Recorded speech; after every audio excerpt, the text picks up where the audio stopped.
Y gracias, Yasmin. Estamos grabando esto para mantener en los récords del wiki. Irra, adelante. Hola, gracias. Qué chévere el proyecto y escuchar que quieren involucrarse en toda la cuestión de conocimientos y de acción colectiva para manejar no solamente plagas, pero también polinizadores y enfocarlo hacia los servicios agroecosistémicos. Hubo algo que me parecía bien interesante de todo el proyecto, hablan mucho sobre conocimiento. Y de pronto, lo puse también en How Space, pero me ponía a pensar, de pronto es una cuestión muy conceptual. Puede ser que porque estoy terminando mi doctorado estoy pensando en cuestiones conceptuales, pero ¿qué es lo que ustedes quieren definir como concepto, como conocimiento, ¿no? Puede ser, por ejemplo, un conocimiento como implícito, que solo se hace con las manos, o puede ser algo que un poco más técnico, y de pronto ese tipo de cosas hay que diferenciarlos, ¿no? Y lo otro es cómo van a manejar, cómo están viendo todo esto en una perspectiva de acción colectiva, cómo van a manejar las diferentes epistemologías, los diferentes sistemas de conocimiento eh, para esto. Entonces me daba como esa duda. Eh, y sí, simplemente de pronto poner eso en la mesa para ustedes. Gracias, Irra. Muchas gracias, Israel, por esa pregunta. Precisamente lo que nosotros quisiéramos entender es cuáles son esas dinámicas de conocimiento con respecto a la gestión de los artrópodos, cualquier cosa que pueda implicar gestión de los artrópodos, no únicamente como un conocimiento intelectual, es decir, yo sé que hay insectos que son buenos, pero no quiero que ningún insecto esté encima de mis plantas. Entonces, habrá una diferencia, entiendo yo, el momento que empecemos a hacer análisis de los datos, en que cierto conocimiento intelectual no corresponda a la práctica o no corresponda a las acciones concretas que realizan las diferentes personas al enfrentarse a estos invertebrados. Nosotros quisiéramos saber cómo se origina, de dónde surge ese conocimiento, si es de la interacción directa con la naturaleza, si es de la experiencia directa con estos invertebrados, si es que viene como herencia de la familia, si es de miembros dentro de la comunidad, de agentes externos, por ejemplo.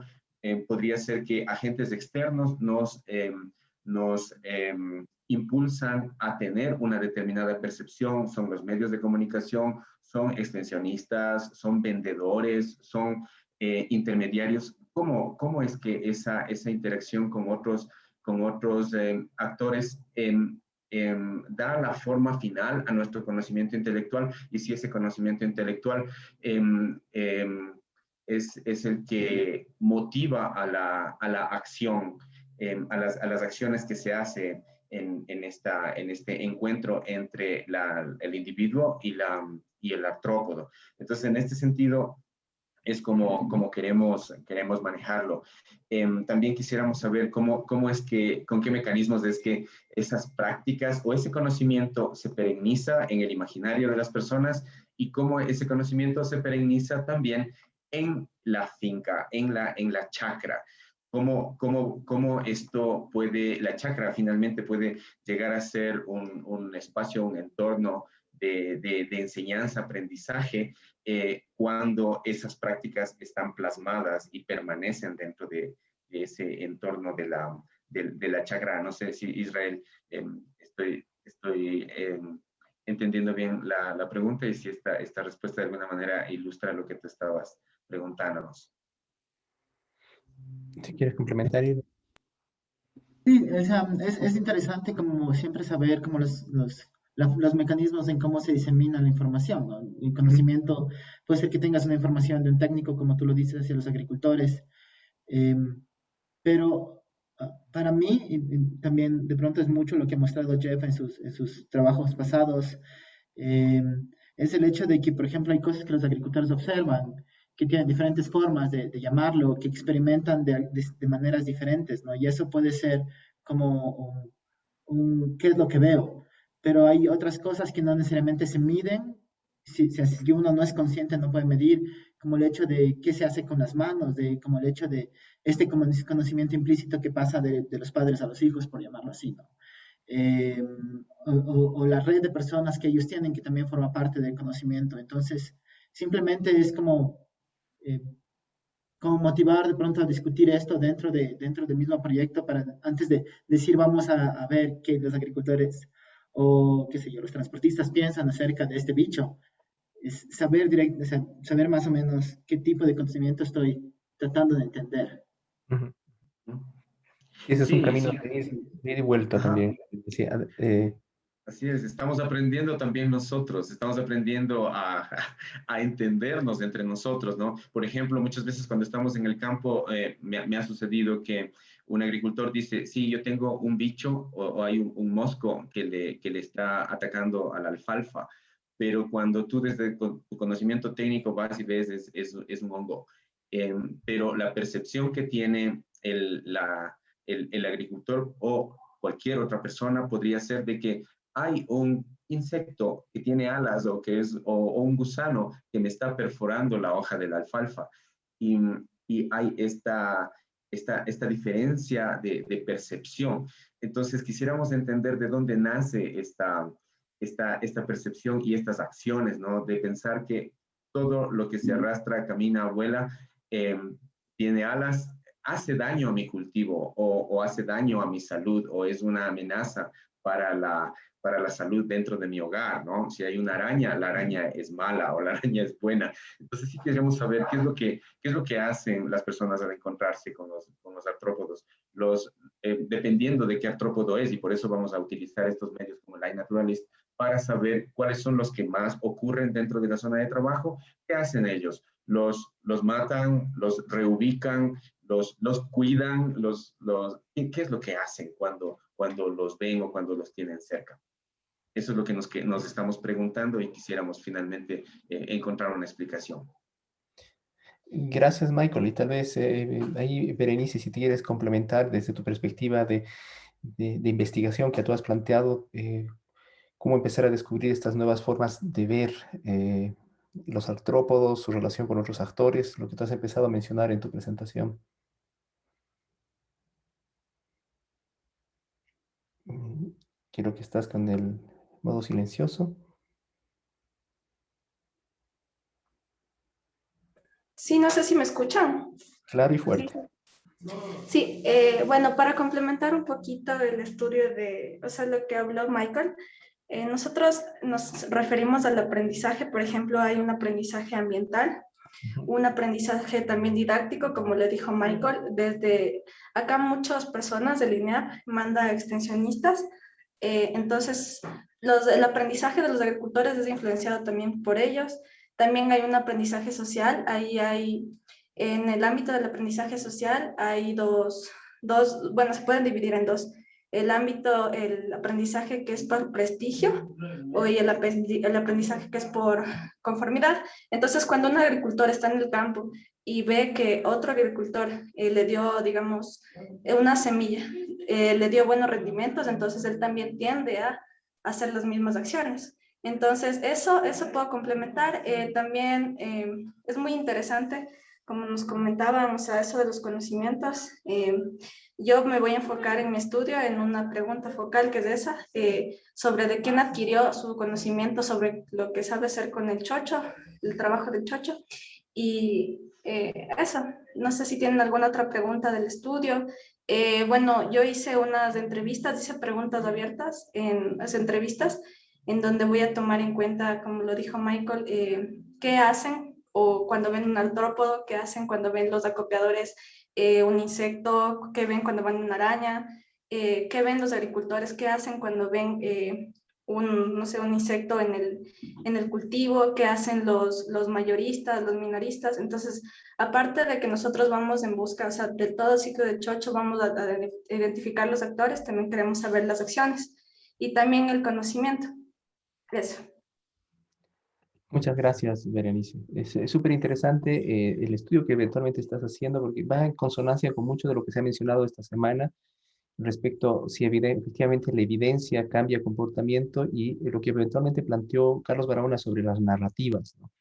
Entonces hay toda una complejidad y que puede dar muchas luces lo que están haciendo ustedes como acción Sí, colectiva, Michael y tú, en ese aspecto. sí, nosotros realizamos también, perdón, nosotros realizamos unas encuestas piloto. Entonces, por ejemplo, cuando estaba realizando mis encuestas piloto me pude dar cuenta que hay personas que en vez de aplastar o de fumigar a los insectos o hacerles daño, tienden a, digamos, una agricultora que me dijo, yo pongo en una tacita en la ventana, pongo agua con azúcar para que vengan las abejas, o hacen cosas positivas para que los insectos o los artrópodos vengan. Entonces es súper interesante y bueno, yo le comentaba ahí ese conocimiento de dónde adquirió y me dijo, ¿sabe qué? Mi abuelita o mi abuela empezó a hacer esto. Entonces es algo súper interesante porque se complementan, o sea, es como un aprendizaje social, va, como Michael lo comentaba, de generación en generación. No puede ser, o sea, puede ser que no tengan los mismos mecanismos, ¿no?, que adquirieron, o sea, puede ser que el conocimiento va cambiando, ¿no? Pero, o sea, en sí, en lo que se enfocan es en que tienen que cuidar esos insectos. Entonces, eso podría complementar. Y si es que tienen alguna duda más sobre las encuestas piloto o sobre el estudio de caso que vamos a realizar en campo, me pueden decir. Muchas gracias, Berenice. Está Olivier y después Edwin. Y tal vez, Olivier, ha habido una interesante discusión también en el House Paper respecto al manejo integrado de plagas y polinizadores, ¿no? Que creo que tal vez es un enfoque que está englobando, y el uso del iNaturalist como una forma de intercambio de conocimientos. Entonces, te doy la palabra poniendo estas dos cuñas publicitarias para que tal vez redondees en estos que se han discutido de manera bien interesante en el House Paper. Adelante, Olivier. Después le doy la palabra a Tatiana y Edwin finalmente. Gracias, Sergio. No quiero hablar mucho tampoco, solo sobre el conocimiento. Yo pienso que nosotros lo que hicimos también es de entender este conocimiento poniendo a los agricultores frente a problemas concretos. Y en este caso te sacan cualquier tipo de conocimiento, que puede ser teórico y a veces falso. Tal vez ven un hongo en lugar de un bicho, pero tal vez es el bicho que cogió el hongo. No es muy importante. Al final es cómo me arreglo con este problema. Y nosotros cuando hicimos juegos de roles, por ejemplo, con este juego que había discusiones, cómo lo haces, y ahí vienen todos los tipos de conocimiento. Dice, bueno, yo aplico eso. Y el otro le pregunta, pero ¿cómo haces? Porque yo no logro ir atrás de la hoja. Pero yo hago eso. Y ahí se ven los diferentes tipos de conocimientos que se arman para a la final, arreglar el problema. O sea, lo que quieren es arreglar el problema que hay en el campo. Y puede ser que al inicio están con un conocimiento falso del bicho, pero que logran una acción que es buena. O sea, hemos visto también eso con los conocimientos de los vendedores de químicos, que era súper falso y que a veces se volvían a dar productos que eran buenos. Entonces, y al revés, a veces eran buenos en el conocimiento del bicho y no daban el buen producto. Entonces, es todo un lío, como lo dijo muy bien Israel, y yo pienso que eso, tal vez cuando se enfocan hacia discusiones para resolución de problemas, ahí podemos cerrar un poco las cosas. Sobre los dos otros puntos, tal vez si el Diego quiere hablar más de iNaturalist, porque él está haciendo full eso y le puedo dar la palabra.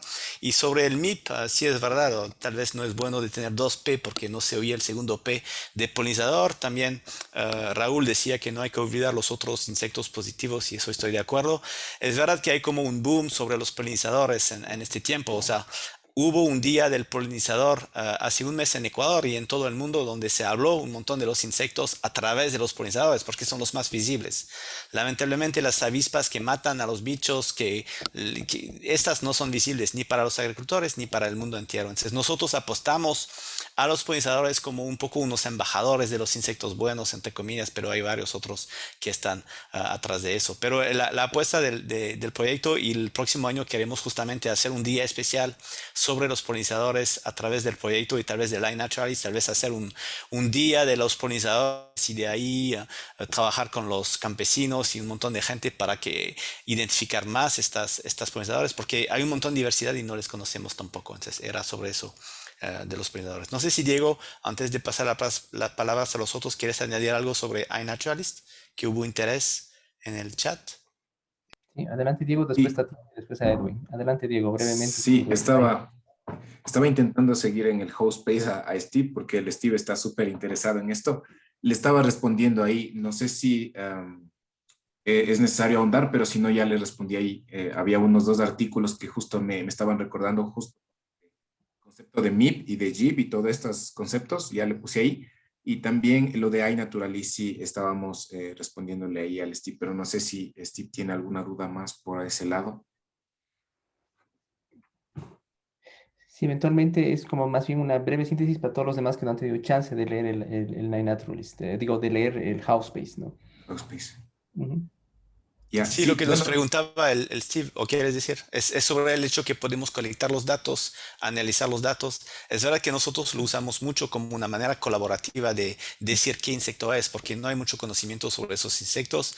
Y en el iNaturalist tú puedes ir a buscar un especialista alemán que nunca vas a ver solamente poniendo at su nombre y decirle que esa es mi mosca y él te da una opinión. O sea, es súper poderoso para saber lo que hay. Eso lo usamos mucho colaborativamente también. El Diego está haciendo días de con iNaturalist, poniendo fotos y con estudiantes y todo.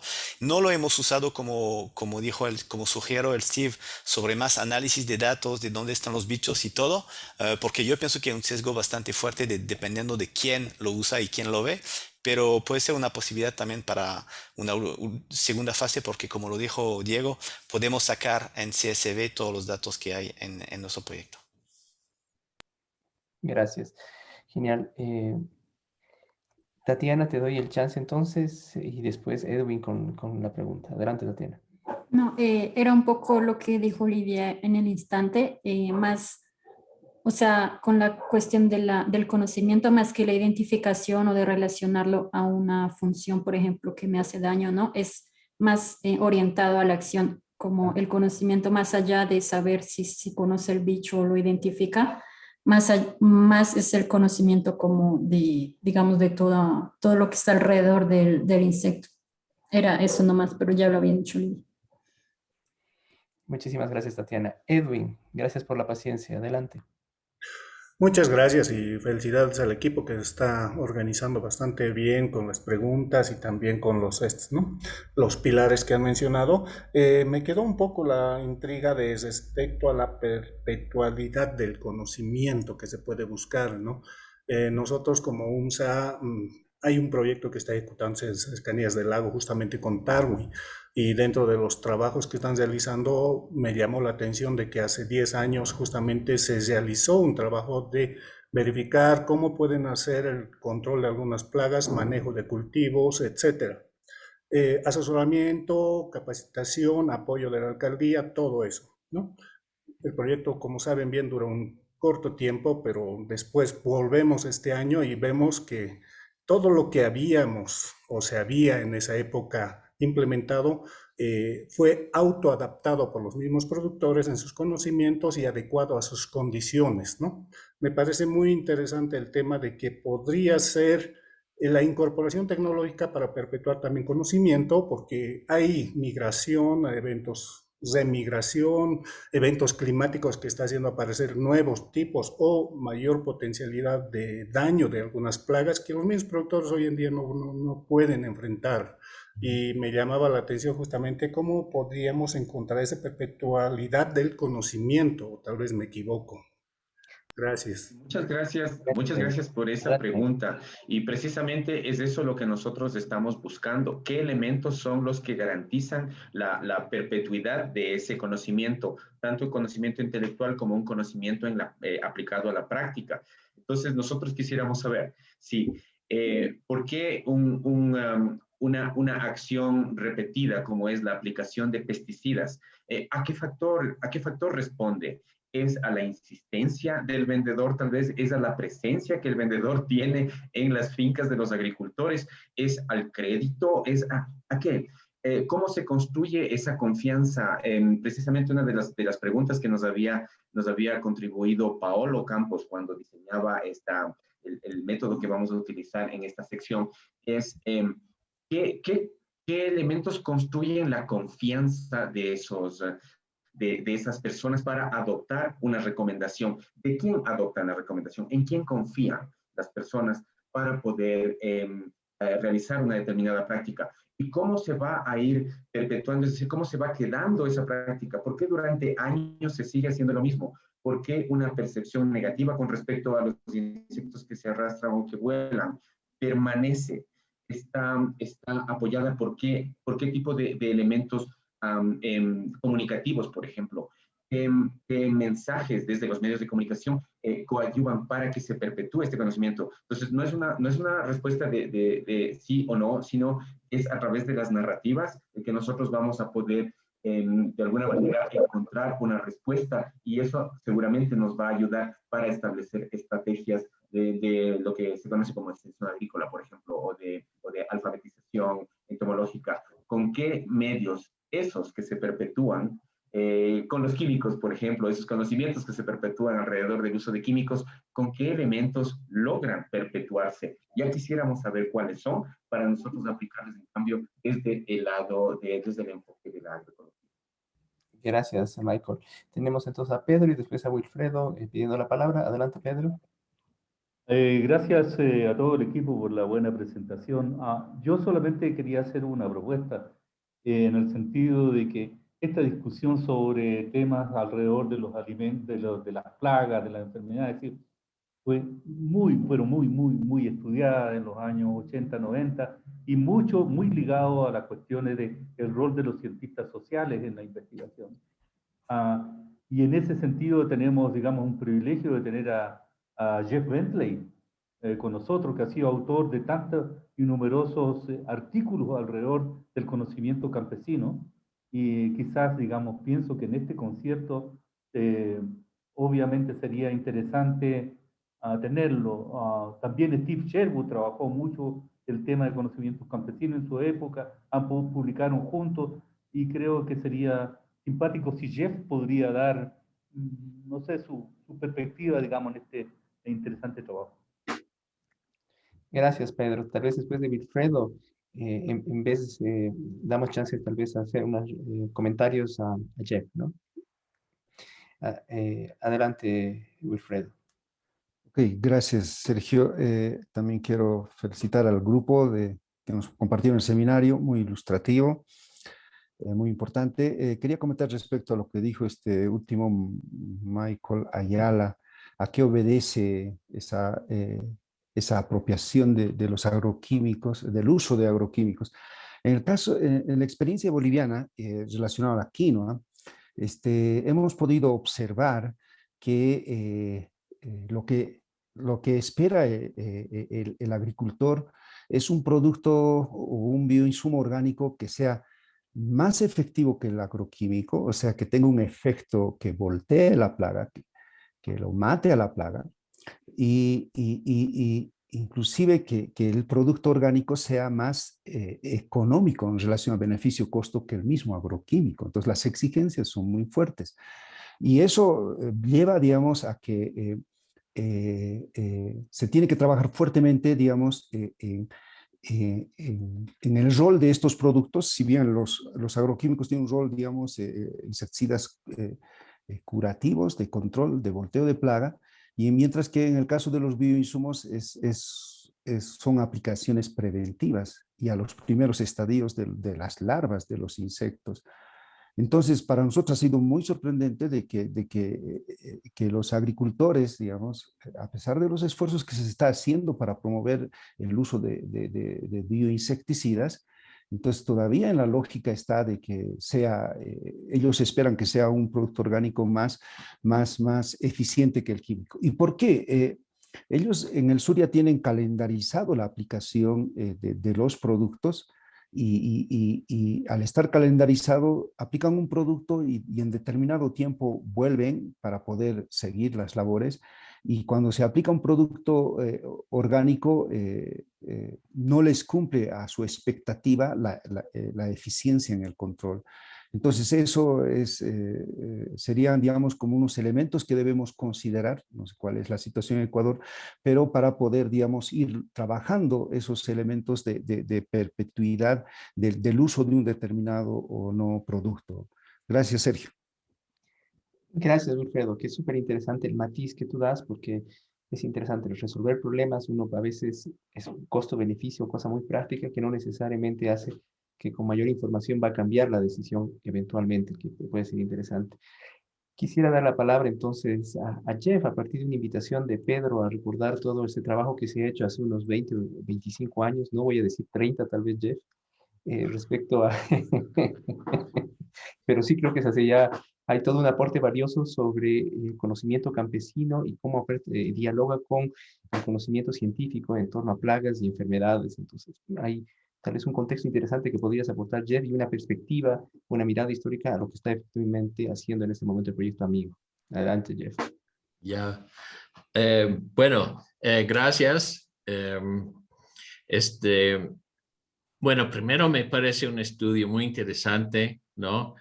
Felicidades. Creo que todos queremos saber los resultados y va a ser muy interesante, muy importante lo que encuentran. Me llamó la atención algo que creo que Olivier ha dicho, de que querían que los polinizadores fueran los embajadores de los insectos buenos. Nosotros, bueno, cuando empezamos eso en Honduras, hace varios años ya, también tuvimos esa idea, ¿no? Entonces, organizamos un curso para los campesinos sobre insectos benéficos. Y tuvimos un curso de 5 días y pasamos todo el primer día con abejas, a las abejas de Castilla, ¿no? Las melíferas. Y pero vimos que no nos resultó muy bien. Entonces, después nos enfocamos el curso en sexo y violencia. Porque dijimos, ¿por qué? Porque la gente no entiende, primero, no entiende que los insectos son animales. Se reproducen sexualmente, tienen papá y mamá, ponen huevos, tienen crías. Entonces, eso tienen que saber. Tampoco entiende que se matan entre ellos, la violencia, ¿no? Entonces, por eso, como decían ustedes, creen que todos son malos, ¿no? Entonces,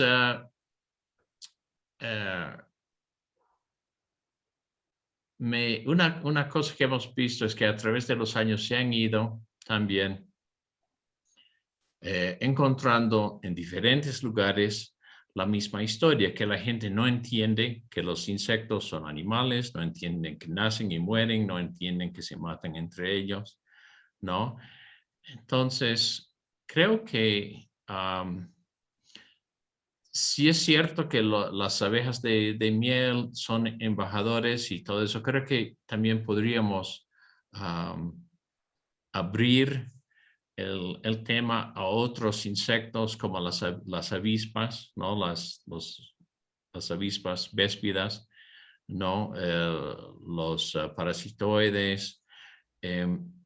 Todo eso, aunque no haya mucho conocimiento sobre esos insectos, creo que sí se los puede incluir en el estudio y creo que sí los van a incluir. Probablemente ya he tomado demasiado tiempo, pero también me gustaría estar en contacto con ustedes a lo largo que hacen su estudio, ¿no? Así que felicidades, me parece un tema súper importante. Me alegro mucho que lo están haciendo. Solo para contestar Adelante. tal vez al Jeff. ¿Puedo seguir? Adelante, claro. ¿Ven mi pantalla? ¿Están viendo mi pantalla? Adelante, sí, sí la vemos. Sí, Sí, yo pienso que es eso de la comunicación y yo cuando comunico sobre los insectos también hablo de sexo, ¿no? Aquí es algo que tengo en una de mis charlas sobre. Ayer presentó Belén Mena y hablo de Biota Máxima, que es un libro que hizo conjuntamente. Hay un bicho ahí en la portada. Y cuando yo tenía que hablar mucho de los insectos, tampoco hablaba solamente de polinizadores, la miel y todo, sino que hablaba de las historias que están detrás de los insectos y también el sexo y todas estas cosas. Y lo que era chistoso es, a mí me gustaba, por ejemplo, compartir esa portada de La Hora, donde después hicimos un montón también de presentación de la belleza de los insectos, como presentó Belén también. Una de las ideas también en el proyecto de Amigo es de llevar a los campesinos en el Museo de la Católica, que es uno de los más increíbles en el Ecuador, el más increíble en el Ecuador y uno de los más increíbles en el mundo, para presentar planchas de insectos que son súper bonitos que nunca he visto, como pueden ver aquí. Y aquí pueden ver justamente que la muestra de diversidad, y aquí a la derecha había las zonas que ellas desean. O sea, lo habíamos ganado casi al sexo en la portada de la hora. Era más interesante hablar de la muestra de diversidad que hablar de la otra cosa. Entonces, yo pienso, bueno, tú eres como un comunicador súper bueno y en este asunto yo estoy totalmente de acuerdo contigo que todos los insectos pueden ser buenos embajadores y que tenemos que hablar de ellos, de su belleza también, de lo que hacen, de cómo viven, porque estas historias van a interesar aún más a los campesinos también y toda la gente también y les vamos a hacer que les proteja más. Gracias. Muchísimas gracias. Ha sido súper interesante esta conversación que nos ha llevado a reflexionar sobre las formas de conocer, las formas de resolver problemas y eventualmente gracias por este aporte de Jeff que nos da cuenta y del aporte que Pedro ha hecho para dar cuenta de que hay todo un proceso histórico de ir reflexionando sobre la interacción entre conocimiento campesino y científico, ¿no? En torno justamente a los insectos. Y como ha dicho Belén Mena ayer, hacer visible lo invisible. Entonces, muchísimas gracias al Proyecto Amigo y muchísimas gracias por sus intervenciones. Está disponible el House Space todavía para poder hacer interacciones. Invito entonces a seguir interactuando. Y entonces, en este momento les invito a hacer una pausa. Son las 10:33. Y les invito a hacer una pausa de 15 minutos. Nos vemos 10:45 para no irnos muy atrás en la agenda. Y vamos a retomar a las 10:45 nuestra plenaria para escuchar a Israel Navarrete y su trabajo de investigación sobre la degeneración de la papa, ¿no? Entonces, muchísimas gracias. Si quieren, están invitados a mantenerse conectados y nos vemos en 15 minutos. Bueno, en 13 minutos, 12 minutos, más o menos, 10:45. Muchísimas gracias. Muchas gracias. Ya nos vemos. Un gusto.